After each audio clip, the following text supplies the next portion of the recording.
Hi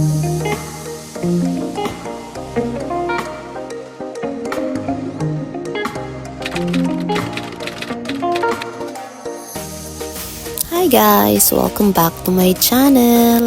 Dito nga pala kami sa SM Icolan dahil kakain kami sa Sumunico. Kasama ko pala yung family ko and ayan, hinahanap namin yung Sumunico. Nasa second floor lang siya, malapit sa SNR, malapit sa cinema. And ayan, dito na kami sa Sumunico and 549 nga pala yung rate nila kahit kumain kayo ng lunch or dinner, and then this time hindi available yung wagyu nila. Sayang hindi namin matitikman, masarap pa naman daw yun. Pero okay lang, marami pa namang available.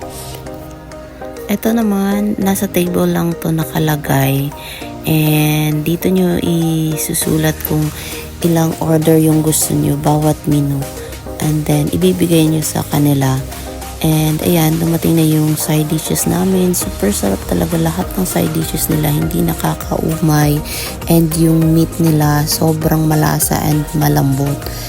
Meron nga kaming na-order na yung makapal siya.